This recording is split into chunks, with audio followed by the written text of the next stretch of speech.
3 முடிச்ச சீரியல்ல என்ன நடக்க போகுதுன்னு பார்க்கலாம். வாங்க வீடியோக்குள்ள போலாம். நந்தினி ஓரளவுக்கு தெம்பாயிடுறாங்க. அதுக்கப்புறம் சூர்யா வந்து முடிவெடுக்கிறாங்க.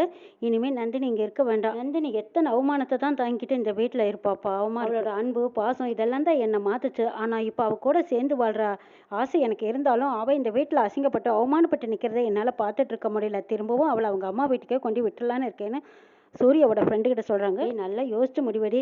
நந்தினியும் உன் மேலே ரொம்ப அளவு கடந்த பாசத்தோடு இருக்காங்க. அப்படி இருக்கும்போது நீங்கள் 2 பேரும் பிரிஞ்சிருக்கிறது சரியாக இருக்குமாங்கிறாங்க. ஆனாலும் எங்கள் அம்மானால அவள் அவசரப்படுறதையும் அவமானப்படுறதையும் என்னால் பார்த்துக்கிட்டு இருக்க முடியல. நந்தினி கிட்ட இதை பற்றி இன்றைக்கே பேசி முடிவெடுக்கிறேன்னு சொல்லிட்டு சூர்யா வராங்க. அப்போ பார்த்தா நந்தினி ரொம்ப டயர்டாக இருக்காங்க. நந்தினி, நீ நல்லா ரெஸ்ட் எடு. நான் உங்ககிட்ட ஒரு முக்கியமான விஷயம் பேசணுங்கிறாங்க. நானும் தான் சார் உங்ககிட்ட ஒரு முக்கியமான விஷயம் பேசணும்னு சொல்கிறாங்க. நந்தினி, அப்படியா, என்ன அப்படின்னு கேட்கும்போது, ஆமாம் சார், இப்படி ஒரு காரியத்தை செய்ய நினைக்க கூட யோசிக்கிறவங்க. ஆனால் நீங்கள் எனக்காக அம்மன் கோயில் வாசல்ல முன்னாடி போய் பிச்சை எடுத்திருக்கீங்களே, இதை நினைக்கும் போது அப்படியே என் உள் மனசே நடுங்குது தெரியுமா? எவ்வளோ பெரிய ஆளு, எவ்வளவு வசதி, அந்தஸ்து இவ்வளவும் இருந்து உங்க அம்மா எப்பேற்பட்ட பணக்காரங்க. உங்க குடும்பம் பணக்கார பாரம்பரியமான குடும்பம். குடும்ப ஸ்டேட்டஸ் என்ன, அந்தஸ்து என்ன, கௌரவம் என்ன, இது எல்லாம் அந்த பக்கம் தூக்கி போட்டுட்டு எனக்காக நீங்க போய் பிச்சை எடுத்தேன்னு சொல்லியிருக்காங்களே, இதை கேட்கும்போது என் மனசு அப்படியே வாடுது தெரியுமா? உண்மையிலுமே கூட பிறந்தவங்களாகட்டும் பெற்றவங்களாகட்டும் இந்த காரியத்தை செய்யறதுக்கு யோசிப்பாங்க சார். ஆனால் என் கழுத்தில் தாலி கட்டிட்டேங்கிற ஒரு காரணத்துக்காக எனக்காக நீங்கள் போய் இப்படி ஒரு காரியத்தில் இறங்கி இப்படி ஒரு வேலையை பார்த்துருக்கீங்களே, அப்படியே என் மனசே உருகுது சார். நான் உங்களுக்கு என்ன கைமாறு செய்ய போகிறேன்னு தெரியல. உங்களுக்கு என்ன செஞ்சாலும் அதுக்கு ஈடாகாதுன்னு சொல்கிறாங்க நந்தினி. நந்தினி, நீ ஒன்றும் ஃபீல் பண்ண வேண்டாம். சரி, நீ நல்லா படுத்து தூங்கு. எதுவாக இருந்தாலும் காலையில் பேசிக்கலாம். இதை பற்றியெல்லாம் நீ யோசிக்காத நந்தினி. நீ நல்லா இருக்கணும்னு நான் மனசார நினச்சேன். அதனால தான் எனக்கு இதெல்லாம் ஒரு பெருசாகவே தெரியல. நீ நிம்மதியாக படுத்து தூங்கு. காலையில் பேசிக்கலான்னு சொல்கிறாங்க சூர்யா. அடுத்த நாள் காலையில் வரைக்கும் நந்தினினால தூங்கவே முடியல. காலையில் எழுந்திரிச்சு போய் காப்பி போட்டுட்டு எடுத்துகிட்டு வந்து சூர்யாவுக்கு கொடுக்குறாங்க. சூர்யா காலை தொட்டு கும்பிட்றாங்க. நீங்கள் தான் கடவுள் அப்படின்னு நினைக்கிறாங்க நந்தினி. சூர்யா விசுக்குன்னு எழுந்திரிச்சு பார்க்குறாங்க. நந்தினி, என்ன பண்ணிட்டு இருக்க, எதுக்கு என் காலையெல்லாம் பிடிக்கிறேங்கிறாங்க. நீங்கள் எனக்கு இப்போ கடவுள் மாதிரி தெரியுறீங்க தெரியுமாங்கிறாங்க. நந்தினி, அப்படியெல்லாம் நீ நினைக்காத, அதெல்லாம் உன் மனசு தான் காரணம். நான் உங்ககிட்ட ஒரு முக்கியமான விஷயம் சொல்கிறேன்னு சொன்னேன்ல, நீ இன்னும் கொஞ்சம் நேரத்தில் ரெடியாக உன்னை கொண்டு போய் உங்கள் அம்மா வீட்டில் விட்டுட்டு வரேங்கிறாங்க. சூர்யா சொன்னதை கேட்டுதான் அப்படியே தலையில் இடி விழுந்த மாதிரி, நெஞ்சில் ஈட்டி பாஞ்ச மாதிரி அப்படி விருக்குன்னு பார்க்குறாங்க நந்தினி. சார், என்ன சொல்கிறீங்கன்னு கேட்கவும் சூர்யா அழுதுகிட்டே ததும்ப ததும்ப பேசுகிறாங்க. ஆமாம் நந்தினி, நீ கஷ்டப்படுறத என்னால் பார்க்கவே முடியல. எப்படியாவது நீ குணமாயிட்டா போதும்னு நான் நினச்சேன். இப்போ நான் நினச்ச மாதிரி நீயும் குணமாயிட்டா. ஆனால் எங்கள் அம்மா, என் தங்கச்சிங்க இவங்க எல்லாரும் உன்னை அசிங்கப்படுத்துறதை என்னால் ஏற்றுக்கவே முடியல, தாங்கிக்க முடியல. இதெல்லாம் உனக்கு ஏன் தேவையில்லாத வருத்தம் தானே? இந்த வருத்தத்தை நீ ஏன் சந்திக்கணும்னு உனக்கு என்ன அவசியமா என்ன? உன் வீட்டில் நீ ராணி மாதிரி இருக்கலாம், நீ அங்கேயே போயிருங்கிறாங்க. சூர்யா நந்தினியை திரும்பி பார்க்குறாங்க. சூர்யா சொன்ன மாதிரியே போய் பேக்கும் கைமா வந்து நிற்கிறாங்க நந்தினி. சூர்யா அழுதுகிட்டே போய் நந்தினியோட கையை பிடிக்கிறாங்க. என்ன நந்தினி, என்னை விட்டு நீ கிளம்ப தயாராக தானே இருக்கேங்கிறாங்க. சார், உங்கள் அம்மாவும் உங்கள் வீட்டில் எல்லாருமே என்னை மதிக்காமல் இருக்கிறது உங்களுக்கு கஷ்டமாக இருக்குதுன்னா அப்படி ஒரு கஷ்டத்தை கொடுக்க நான் தயாராக இல்லை. உங்கள் அப்பா என் மேலே உண்மையாக பாசத்தோடு இருக்கார். உங்கள் அம்மாவுக்கு என் மேலே விருப்பம் இல்லைங்கிற காரணத்தினால நீங்கள் அதுக்காக மன கஷ்டப்படுறீங்கன்னா கண்டிப்பாக நான் போக தயாராக இருக்கேன்னு சொல்கிறாங்க. இதை கேட்டதும் சூர்யா அழுகுறாங்க. ஆனால் உன்னை விட்டு பிரிஞ்சிருக்கு என் மனசு ஏற்றுக்கல நந்தினி. இருந்தாலும் என்ன செய்கிறது, சூழ்நிலை காரணத்தினால தான் நம்ம 2 பேரும் இப்போ தனித்தனியாக இருக்கும்படி ஆகிப்போச்சுங்கிறாங்க. சார், நான் ஒரு விஷயத்த அழுத்தம் திருத்தமாக சொல்லிடுறேன். நீங்கள் எனக்காக செஞ்ச காரியத்துக்கு நான் 7 ஜென்மத்துக்கும் உங்களுக்கு கடமைப்பட்டிருக்கேன் சார். நந்தினி சொன்னதை கேட்டதும் அப்படியே கண்ணிலேருந்து கடகடன்னு மலமலன்னு கண்ணீராக போய்கிட்டு இருக்குது சூர்யாவுக்கு. சூர்யா நேரில் நிமிந்து பார்க்க முடியாமல் அழுதுட்டு இருக்காங்க. இதை பார்த்த நந்தினிக்கு ஒரு மாதிரி ஆயிடுது. சார், என்ன சார் இது, உங்கள் கண்ணில் கண்ணீரா? எதுக்காக சார் இப்படி எல்லாம் அழுகிறீங்க? எனக்கு ஒரு மாதிரியா இருக்கு, நீங்கள் அழாதீங்க சார். நந்தினி பார்த்துட்டு பதறி போயிடுறாங்க. என்ன சார், நீங்கள் சின்ன பிள்ளைத்தனமாக அழுதுகிட்டு இருக்கீங்க, அழுகாதீங்க சார்னு போய் கண்ணீரை தொடச்சி விடுறாங்க. என்ன நந்தினி, என்னை விட்டு போகணுன்னே நீ முடிவு பண்ணிட்டியாங்கிறாங்க சூர்யா. சார், என்ன சார் செய்யட்டும்? நந்தினி, உங்ககிட்ட மனசு விட்டு பேசணும்னு நினைக்கிறேன், ஒரு நிமிஷம் மாடிக்கு வான்னு சொல்லி கூட்டிகிட்டு போகிறாங்க சூர்யா. சார், பரவாயில்ல, எதுவாக இருந்தாலும் நம்ம இங்கேயே பேசிக்கலாங்கிறாங்க. இல்லை நந்தினி, நான் கிட்ட மனசு விட்டு பேசணும்னு தோணுது நந்தினி. உன் மடியில் படுத்து அப்படியே ஓன்னு அழுகணும் போல இருக்கு. அவ்வளவு மனசு பாரமாக இருக்குது. அதனால் மாடியில் போய் உங்ககிட்ட தனியாக ரொம்ப நேரம் நான் பேசியே ஆகணுங்கிறாங்க. இதை கேட்ட நந்தினியும் சரி வாங்க சார் போகலான்னு சொல்லி சூர்யா நந்தினி 2 பேரும் மாடிக்கு போகிறாங்க. நந்தினியை பார்த்ததும் கடன்னு கண்ணீர் விட்டுட்டு அழுதுகிட்டு இருக்காங்க. சார், என்ன சார் செய்யட்டும் சொல்லுங்கள், ஏன் இப்படி அழுகுறீங்க? நந்தினி, என் மனசில் உள்ளதெல்லாம் கொட்டிட்டேன். ஆனால் ஏதோ உங்ககிட்ட சொல்லணும்னு நினச்சேன். நானும் வாய் தவறி சொல்லிட்டேன் நந்தினி. ஆனால் நீயும் வீட்டை விட்டு கிளம்பணும்னு முடிவு பண்ணிட்டியா? கஷ்டமாக இருக்குது நந்தினி, உன்னை விட்டால் எனக்கு யார் இருக்கா? மனசு பாரமாக இருக்குது. உன் மடியில் படுத்து ஓன்னு அழுகணும் போல இருக்குது.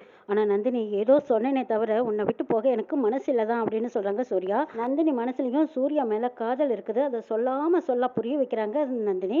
ஆனால் முடியாமல் தவிச்சிட்டு தான் இருக்காங்க. இப்போ சூர்யா அவங்க காதலை கண்ணீரால் உணர்ச்சி வசத்தில் சொல்லி முடிக்கிறாங்க. புரிஞ்சுக்கிட்ட நந்தினி அதை ஏற்றுக்கவும் முடியாமல் மறுக்கவும் முடியாமல் தவிச்சிட்டு இருக்காங்க. நந்தினியும் இதெல்லாம் கொஞ்சம் நாளையில் மாறும் சார், நான் கிளம்புறேங்கிறாங்க. இல்லை நந்தினி, நான் அப்போ சொன்னேன், ஆனால் இப்போ என் மனசு மாறிடுச்சு. உன்னை பார்க்கும்போது உன்னை வீட்டை விட்டு அனுப்பணும்னு என் மனசுக்கு தோணவே இல்லை. அப்படியே அனுப்புனாலும் நான் இந்த வீட்டில் இருப்பேனான்னு எனக்கு தெரியல. நான் பழைய நிலைமைக்கு போயிடுவேங்கிற நம்பிக்கை தான் எனக்கு இருக்குங்கிறாங்க. ஐயோ, என்ன சார் இப்படி சொல்கிறீங்க?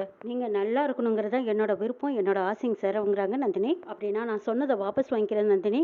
நீ என் கூடவே இருக்க முடியுமா? குடும்பத்தில் எல்லாரும் உன்னை அசிங்கப்படுத்துறதையெல்லாம் என்னால் பார்த்துக்கிட்டே இருக்க முடியல. ஆனால் நீ அதையெல்லாம் சகிச்சுட்டு என் கூட வாழ விருப்பப்படுறியாங்கிறாங்க. நந்தினியும் ஆமான்னு சொல்கிறாங்க. சூர்யாவும் நந்தினியும் மாடியில் போய் பேசிட்டு இருக்கிறத மாதவி பார்த்துடுறாங்க. சூர்யா போகிற போக்க பார்த்தா நிச்சயமா இவளோட வாழ்க்கையை உச்சத்துல எல்லாம் கொண்டு வச்சு அழகு பார்ப்பான் போல இருக்கு. இது இப்படியே விடக்கூடாது. இவளை நம்ம வீட்டு வேலைக்காரியாவும் நம்ம பேச்சை கேட்குற ஒரு அடிமையாக்கணும்னு தான் இவனை கல்யாணம் பண்ணி வச்சோம். ஆனால் இவன் என்னடானா இவளை கண்டது இப்படி திருந்திட்டான். இவன் முந்தானையை பிடிச்சிக்கிட்டு இப்படி சுற்றிக்கிட்டு வருவான்னு நான் நினச்சி பார்க்கலையே அப்படின்னு மாதவி மறுபடியும் போய் சுந்தரவல்லி கிட்ட சொல்கிறாங்க. அம்மா, நடக்கிறது எல்லாம் பார்த்தா ரொம்ப கொடூரமாக இருக்குதுங்கிறாங்க. இதை கேட்ட சுந்தரவல்லி என்னடி சொல்கிறேன்னு கேட்குறாங்க. ஆமாம், மாடியில் வந்து பாருங்கள், கண்களாக காட்சி நடக்குதுங்கிறாங்க. அப்படி என்ன நடக்குது அப்படின்னு சொல்லி சுந்தரவல்லி மாடிக்கு போய் பார்த்தா அங்கே சூர்யா நந்தினியோட கையை பிடிச்சிட்டு, இங்கே நடக்கிறதுக்கு எல்லாத்துக்கும் நான் உன்கிட்ட மன்னிப்பு கேட்டுக்கிறேன் நந்தினி, எல்லாமே மனசார நீ பொறுத்துக்கிட்டு ஏற்றுக்கோ. ஆனால் நான் உன்னை எங்கள் வீட்டில் கொண்டு விடலான்னு தான் நினச்சேன். ஆனால் உன்னை விட்டு பிரிஞ்சு என்னால் இருக்க முடியாதுன்னு சொல்லிட்டு இருக்கிற வசனங்களை எல்லாம் கேட்டுடுறாங்க. இது கேட்டதும் சுந்தரவல்லி முகத்தில் அப்படியே தீப்பொறி பறக்குது. இந்த மூஞ்சியை பார்த்து இப்படியெல்லாம் கெஞ்சிக்கிட்டு இருக்கானே, இதுக்கெல்லாம் பெறக்கூடிய ஆளா இவ? சூர்யா இந்த அளவுக்கு போவான்னு நான் நினச்சி கூட பார்க்கல. இப்போ அவன் காலடியில் கிடக்கிற அளவுக்கு போயிட்டானே. அவட்டால் ஒரு சாதாரண வேலைக்காரி நம்ம வீட்டுக்கு வேலைக்கு வந்தவளை இப்படி உச்சத்தில் கொண்டு வந்து குறை வச்சிருக்கான். எப்போதான் இந்த நிலைமை மாறுமோ? எனக்கு ரொம்ப அவமானமா அசிங்கமாக இருக்குதுன்னு பேசிட்டு வராங்க சுந்தரவல்லி. சூர்யாவை போய் ஒரு அதட்டுறாங்க. டே சூர்யா, என்னடா நினச்சிட்டு இருக்க? வேலைக்காரி காலில் போய் பிச்சை கேட்டுக்கிட்டு இருக்க. ஏண்டா, நேற்று வரைக்கும் கோயில் வாசலில் போய் இவளுக்காக பிச்சை கேட்டுட்டு இருந்த. இப்போ என்னடானா இவகிட்ட போய் வாழ்க்கை பிச்சை கேட்குற மாதிரி இவ காலை பிடிச்சி கெஞ்சிட்டு இருக்க. உனக்கு கொஞ்சம் கூட அசிங்கமாகவே இல்லையா? டேய், உன் அம்மாவோட கௌரவம் என்ன, மதிப்பு என்னன்னு உனக்கு தெரியுமா? உனக்கு இருக்கிற சொத்து எவ்வளவு சொத்து மதிப்பு தெரியுமா? எவ்வளவு தலைமுறைக்கு வேணாலும் உட்காந்து சாப்பிட்ற அளவுக்கு உனக்கு சம்பாரிச்சு வச்சிருக்கோண்டா. போய் இந்த கேவலங்கட்டவன் முன்னாடி காலில் விழுந்து கெஞ்சி கேட்டுட்டு இருக்கேன். இவ இல்லைன்னு உனக்கு வாழ்க்கையே இல்லையா? ஏன்டா உன் புத்தி இப்படி கெட்டு போச்சுன்னு கேட்குறாங்க சுந்தரவல்லி. சூர்யாவை பேசி எந்த பிரயோஜனம் இல்லைன்னு நினச்சிக்கிட்டு சுந்தரவல்லி அப்படியே நந்தினி பக்கம் பாஞ்சுக்கிட்டு போகிறாங்க. ஏண்டி, உனக்கு கொஞ்சம் கூட அறிவு இல்லை? என் பையனோட அந்தஸ்து என்ன, அவனோட ஸ்டேட்டஸ் என்ன? அவன் யாரோட பையன்? என் பையன்டே. என் பையனையும் உன் காலில் விழ வச்சுட்டியல, இதெல்லாம் உன்னோட தந்திரம் தானுங்கன்னு கேட்குறாங்க. ஐயோ அம்மா, அப்படியெல்லாம் பேசாதீங்கன்னு கெஞ்சிக்கிட்டு அழுகுறாங்க நந்தினி. இப்படி நீலி கண்ணீர் வடிச்சு தானே என் குடும்பத்தையே சாட்சி வச்சுட்டு, முதல்ல என் பையனை விழ வச்ச, அடுத்தது என் புருஷன் உன் பேச்சை கேட்குற மாதிரி பண்ணி வச்சுட்டேன். என்னெல்லாம் இந்த வீட்டுக்கு கெடுதல் பண்ணலாம் நீ நினைக்கிற அப்படின்னு சொல்லி திட்டிட்டு இருக்கும்போது அப்போ நம்ம சூர்யாவுக்கு சரியான கோவம் வருது. இதை பாருங்கம்மா, எது பேசுறதா இருந்தாலும் என்கிட்ட மட்டும் பேசுங்க. நந்தினி கிட்ட பேசுறதுக்கு உங்களுக்கு எந்த தகுதியும் கிடையாது. எதுவாக இருந்தாலும் என்கிட்ட பேசுங்க. அப்படி உங்களுக்கு பேச விருப்பம் இல்லையா, உங்க பாட்டுக்கு நீங்க போய்கிட்டே இருங்கன்னு முகத்தில் அடிச்ச மாதிரி பேசுறாங்க சூர்யா. இதை கேட்ட சுந்தரவல்லி கோவத்தோட படப்படன்னு கீழே வராங்க. வந்ததோ அருணாச்சலத்தை போய் பார்க்குறாங்க. என்னங்க நினச்சிட்டு இருக்கா உங்க பையன்? நம்ம வீட்டு வேலைக்காரி கழுத்துல தாலியை கட்டிட்டோங்கிற பேர்ல இப்போ அவ முன்னாடி என்ன ரொம்ப அவமானப்படுத்திக்கிட்டு இருக்கான், அசிங்கப்படுத்தினா தெரியுமா? அவளுக்காக கோயில் வாசல்ல போய் பிச்சை எடுத்தான். அந்த இடத்துலயே என்ன அம்மானு வேற கூப்பிட்டான். சரி, அதெல்லாம் தொலைதுன்னு மறுபடியும் வீட்டுக்குள்ளே சேர்த்துக்கிட்டேன். இப்போ என்னடான்னு பார்த்தா அவளை வீட்டை விட்டு வெளியே போன்னு சொன்னாலும் அவள் கலப்ப தயாராக இருப்பா போல இருக்கு. இவன் தான் அவள் காலை பிடிச்சிக்கிட்டு போகாதுன்னு கெஞ்சி அலறானுங்க. நம்ம கிட்ட சொன்னதெல்லாம் நடிப்பு. அவளை கொண்டு போய் அவங்க வீட்டில் விடுறேன்னு சொன்னேன்ல, இப்போ என்னடானா மாடி கூட்டிகிட்டு போய் நீ போயிடாதேன்னு சொல்லி கெஞ்சிட்டு இருக்கான். இவன் என்னதான் பண்ணிட்டு இருக்கான்னு எனக்கு ஒன்றுமே புரியல. மொத்தத்தில் நம்ம குடும்ப கௌரவத்தை குழி தோண்டி புதைக்கணுன்னே அவன் முடிவு பண்ணிட்டான் போல இருக்கு. அதுக்கு அவள் தான் சாவி கொடுத்துட்டு இருக்கா. சாவி கொடுக்கத்தான் இவன் இந்த ஆட்டம் ஆடிக்கிட்டு இருக்கான். நீங்கள் அவளை நல்லவன்னு வேற சொல்லிக்கிட்டு இருக்கீங்க. இதெல்லாம் எந்த நிலையில கொண்டு நிறுத்த போகுதுன்னு எனக்கு தெரியலன்னு சுந்தரவல்லி ஆடாடுன்னு ஆடிக்கிட்டு இருக்காங்க.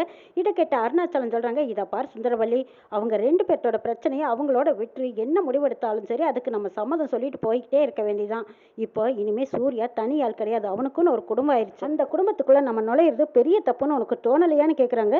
அது எப்படிங்க முறைப்படி கல்யாணமாக நடந்தது? நான் அவனை விட்டு கொடுக்கறக்கு என்னால் அவனை விட்டு கொடுக்க முடியாது. சூர்யா என்னைக்கு என் பையன் தான்ங்கிறாங்க. இருக்கட்டும் சுந்தரவல்லி, உன் பையனுக்குன்னு ஆசை, விருப்பம், வெறுப்பு எல்லாமே இருக்கு. அதையும் நீ புரிஞ்சுக்கணும். அவனோட விருப்பத்துக்கு ஏற்ற மாதிரி நந்தினியை கல்யாணம் பண்ணிக்கிட்டான். அவ கூட சேர்ந்து வாழணும்னு ஆசைப்படுறான். அதனையே தடுக்க நினைக்கிற. அதுலேயே நீ குறுக்க போகிற. அவனோட பர்சனல் விஷயத்தில் நீ எதையும் குறுக்க போகாத. அதுதான் நம்ம குடும்பத்துக்கும் கௌரவம், உனக்கும் மரியாதை. நீ புரிஞ்சு நடந்துக்கிட்டீன்னா நல்லதுன்னு சொல்லிட்டு போறாங்க அருணாச்சலம். அருணாச்சலம் சரி என்னதான் நடக்குதுன்னு போய் சூர்யாவை பார்த்து பேசலான்ட்டு மாடிக்கு போறாங்க. அங்க போய் பார்த்தா நந்தினி, சூர்யா 2 பேரும் ஒரு முடிவு எடுத்திருக்காங்க. டேய் சூர்யா, என்னடா ஆச்சு? ஏன்டா நந்தினி ஏன் பேக்கங்கையுமா நிக்கிறான்னு கேட்குறாங்க. இல்லை, நான் அவளை தான் வீட்டில் கொண்டு போய் விடுறதேன்னு சொன்னேன். ஆனால் நந்தினி நான் சொன்ன பேச்சுக்கு மறுபேச்சு இல்லாமல் சரின்னு கிளம்புனா. ஆனால் அவள் கிளம்புனதும் என் மனசே ஏற்றுக்கல. அவளை விட்டு என்னால் பிரிஞ்சிருக்க முடியாதுன்னு எனக்கு தோணுச்சு. அதான் திரும்பவும் அவகிட்ட நான் பேசிட்டு இருக்கேங்கிறாங்க சூர்யா. இதை கேட்டு அருணாச்சலம் சந்தோஷப்படுறாங்க. இப்படி தான் சூர்யா இருக்கணும். மனசார நீ நந்தினியை கல்யாணம் பண்ணிக்கிட்ட, இப்போ ஏன் அவ கூட சேர்ந்து வாழக்கூடாது, தனியாக பிரித்து வைக்கணும்னு நீ நினைக்கிற? நந்தினியை கல்யாணம் பண்ணிக்கிட்டதுக்கு அப்புறம் உன்கிட்ட நிறைய மாறுதல் இருக்கு.